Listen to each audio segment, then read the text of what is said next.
Welcome to episode 397 of the AHRC Marathon Training Blog. MK here, and today is Coaches Club, a weekly discussion during which some of the athletes who I coach share their perspectives on aspects of marathon training, from favorite workouts to balancing running with work and family. It's where you can get a diverse range of insights from my very good friends who you may be able to connect with on a personal level. Hey, looking for a destination marathon? Then consider the Big Island Marathon in Hilo, Hawaii on March 16th, 2025, and join me, Cole, and Evan for some beautiful Hawaiian scenery on a super fast course. Use code ALLHEART for a 20% discount at registration. Hope to see you there. Today's topic is my shoe choices for training and racing. All right, let's get into it. Super stoked about this one. So my choices for a daily trainer are the Hoka Mach 6. I really like the cushion on them. And then they have like a rubber sole, the new Mach 6 do. I like those just for daily, slow, easy runs. Did the fives have a rubber outsole or? I don't believe so. I think that's a new thing with the sixes. Did you ever try the Mox without the rubber outsoles in the past? No, I didn't. I got the sixes because my girlfriend has the fives, and she swears by them, really loves them. So before that, I had the Brooks Ghost, and they were a bit too hard for me. So I switched, and come to find out, they had a rubber. But I didn't try the fives, but I like the feel. It's like running on clouds. And then if I do like any speed session or fartlek, I like using the Saucony Endorphin Speed 3s. Yeah, and I have a wide foot. I haven't seen them in wide, but the regulars are still wide enough for me that they're comfortable. So I like those a lot. But I've heard such good things about the Endorphin Speed 3s, and it's good to hear that they accommodate wider feet. That's awesome. I'm sure that a lot of people who are in that kind of situation are looking for this type of advice. Thanks so much, Ruben. I have two favorite shoes. One I use for daily trainers, the Nova Blast 3s, the ASICS Nova Blast 3s. And I've been using them for quite a while now. And I really like it because of the very high, the stack height on the bottom. And I feel like it's got a lot of cushion, but it's still like stiff enough for me to run a little faster paces than just easy pace. So I'm able to make do with it for long runs and like steady state runs. And my other shoe that I really like for racing and faster workouts are the Nike Vaporfly 2s. And I've also been using those for like the faster running for like a really long time. And I really liked wearing those shoes as my super shoes. Awesome. It's kind of hard to find the Nova Blast 3s now, so you're gonna have to move on to a new shoe after this pair goes. So my daily trainer and race day are actually the same as Cole's. I've been using the Nova Blast 3s and then the Vaporfly Next Percent 2s. I wasn't a big fan of the Nova Blast 3s when I first got into them. I don't know if it was just I needed to break them in, but initially I was telling Johnny like how reviews wise it was like shoe of the year for a lot of people and it was getting a lot of good reviews. But initially wasn't the biggest fan, but as I started getting more miles into them, I started liking them. Prior to them, I really liked the Saucony Endorphin shifts. That's what I was using prior. And then for my race day shoe currently and the speed sessions, I've been using the Vaporfly Next Percent 2s.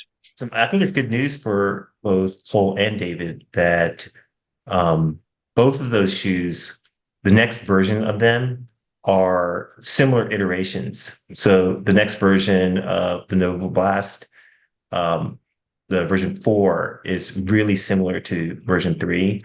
And the version 3 of the Vaporflies are a lit, maybe not as similar as the two versions of the Nova Blast are, but they're pretty close. But I guess the difference would be it's just a little bit more of a softer feel. There's a little bit more cushion in the Vaporfly 3s, but they're just as like kind of narrow in profile, which is one of the reasons why a lot of people like the Vaporflies, and a little bit on the lighter side for or Nikes? Yeah, so I currently run in the Nova Blast threes for my daily runs. Or no, I'm sorry. I used to run in the threes. I run in the fours now. Uh, I love them. Yeah, they're great. Do you find a difference between the threes and the fours? Now we can have like a firsthand experience. I don't really see much of a difference. I do like the support that it provides, and I mean the stack height's pretty similar. So I do really like them. I used to interchange them when it used to rain and whatnot, I see. depending on whatnot. So I mean, felt very similar. And then what are your racing shoes? The Vaporfly threes right now. I really like those. Those are awesome. My feet didn't hurt one bit after we ran the half. Yeah, Do you I use mean, them for training as well for fast stuff? yeah, I'll use them for some tempo runs. So liking them. The shoe I really liked was the Invincibles, and those were shoes that I wore before Nova Blast, and they were really comfortable, and the cushion on it was like walking on clouds. Right now, for workouts, I'm wearing the Vaporfly threes, and my dad has the same shoes, and we both really like it a lot because the the tongue is more, I guess, fitting on your foot. So then when you tie it, for me, it doesn't come loose because that's what the problem was for the Vaporfly 2s before. Yeah, my daily trainer for me is the Saucony Triumph 20s. They're a great shoe. I used to use Hoka Clifton 9s and 8s. But yeah, I really like the Triumphs. As around like speed and track shoes, I mostly switch between my Endorphin Speed 3s or the Puma DV8 Nitro 2s. I Sweet. feel like those two shoes are always compared against. So I was curious about like trying out the Pumas, and I ended up liking them more than the Sauconys, to be honest. And just versatility wise, like with that grip, you can pretty much like run in the trails as well. Oh, So nice. I think that's my new favorite shoe. As far as race day, I use the Nike Vaporfly threes as well. Uh, I used to really like them. Now I'm not so much of a fan. I think because I have bunions, so like it kind of blisters once you get to the high mileage around like 10 plus miles. So I think like maybe after this shoe I run it to the ground, I'll probably look at more around like the Saucony Endorphin Elites. Like I heard those were good shoes. Maybe the Hoka CLX ones, I heard those were good too. So I use gel Keanu 30s now. I just started wearing the 30s last week or earlier this week. And I've done so many treadmill runs. So most of the shoes have been on the treadmill. I've done 2 runs outside with them so far. I've been very, very loyal to Keanu's for so long. I have probably 5 or 6 pairs of the 29s. I have the 28s, and they're all my beater shoes now. Like I mow my lawns and everything with those shoes on. I probably should go to a shoe store and actually like have a look at it and make sure these are actually the best ones for me, because I haven't even tried anything else. Like you're mentioning all these shoes, I don't even know anything about these shoes because I've been so loyal to these. I've been racing in the Vaporfly threes, and they've been good. I mean, like I know they're fast. Like I've put them on and run faster times than I ever expected.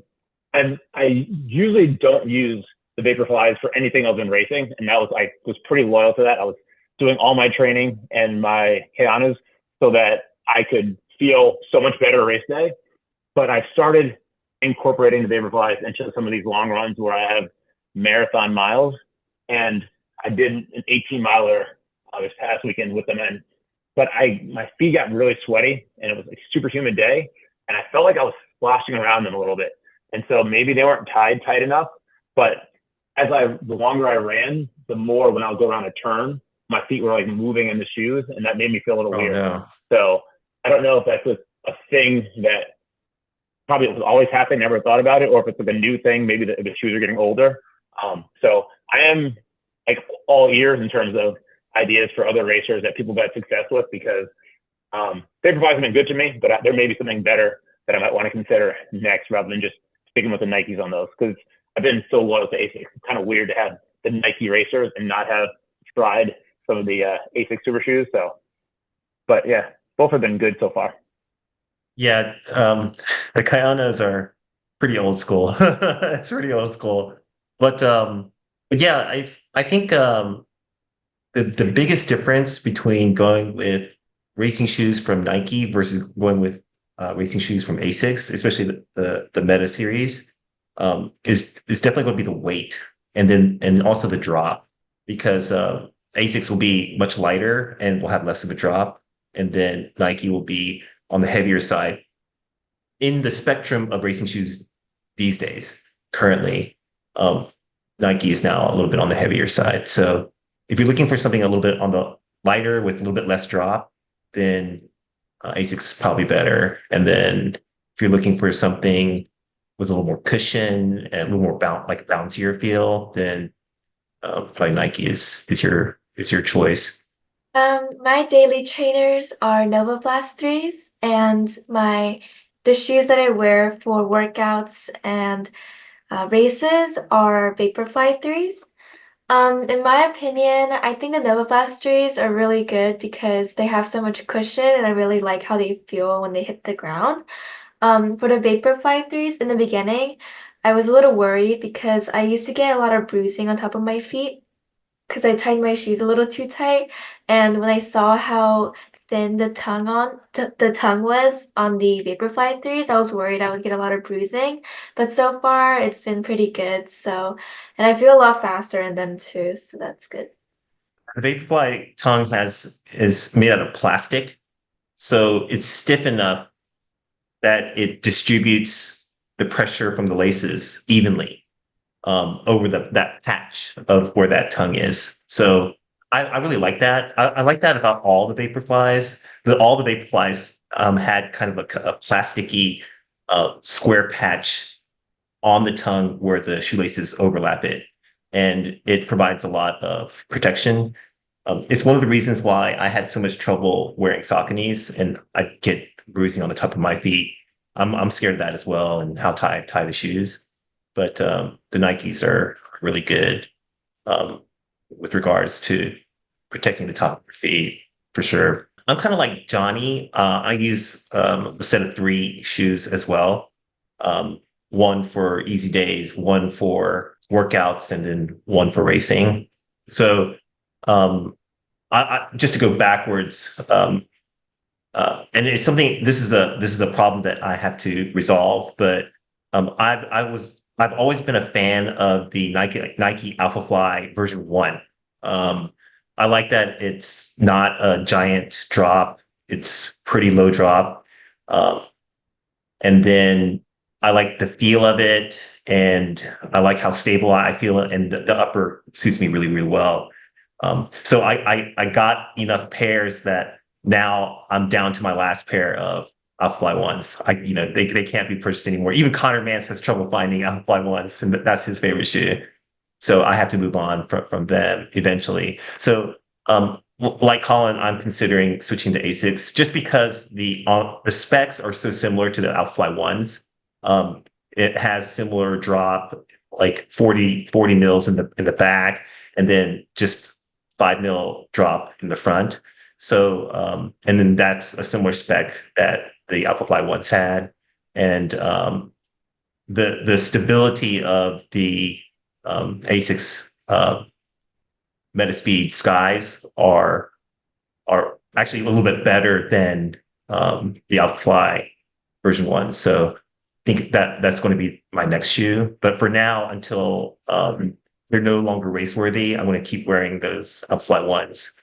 And then the step down for workouts, I use the Vaporfly 3s. I like how they're a very narrow profile, and then the workouts are never long runs. I'm not standing around in them a lot. I'm not jogging in them. They're just specifically for the workouts because I have trouble with my Achilles when I'm wearing high stack shoes that are very, very plush, and then my Achilles gets overworked and I get tendonitis pretty bad. So I have to be really careful when I put those shoes on that I'm not standing around, I'm not walking around in them a ton, I'm not jogging in them. like as soon as I put them on, I'm running or I'm sitting, one of the two. And I just make sure that I don't put that kind of stress and pressure on my Achilles. And then I really loved the Novablast threes as well. Now we're kind of doing easy days that are a little bit longer. And I have some weak hips, and carrying around heavy shoes is a little bit hard for me, a little bit tough for me. So getting up there in age, and I like something with a little bit narrower profile and a little bit lighter. So I really want to use the endorphin speeds, but I just have trouble with the upper and getting bruising on top of my feet. So I'm still looking for the right Bailey, the right Easy Day shoe. But for now, we found like really cheap shoes. The Saucony Endorphin Pro 3s, they're just trying to get rid of their stock. And so they're really, really cheap. They're only like $140 or something. So, or for relatively on the more affordable side. So they're a little bit less expensive than Novablast 4. So decided to give them a try, and they're actually working out really well. They're very cushioned, really bouncy, but they're also stiff enough to be relatively stable, even though it's very high stack. So I haven't had trouble walking around in those, standing around in them. My Achilles is reacting to it really, really well. So I highly recommend the Endorphin Pro 3s as a stable, very, very stable carbon plated shoe that has really high stack. So another reason why, like I agree with Cole, the reason why Novablast is so good. It's super high stack, but very, very stable, and doesn't cause issues with putting lateral pressure on the feet. Hey, thanks everybody for sharing all of your expertise and knowledge and experience about the gear that you choose and the gear that you choose to train in and race in. Thank you so much for joining our Coaches Club discussion about our favorite shoes for training and racing. Please comment below and share with us your favorite shoes when preparing for and racing marathons. I look forward to finding out what you all have on your feet. Please like this video and help get it out to as many people as possible. Subscribe if you haven't done so already. It helps out our channel a ton. You can find me on Strava at MK@AHRC, and check us out on Instagram at AHRC for your daily dose of running motivation. I'm going to let these wonderful people go and get some rest before they have to wake up for their workouts and 5K races tomorrow on the 4th of July. We hope you have a great day and a meaningful run. We'll see you in the next one. All right. Bye now.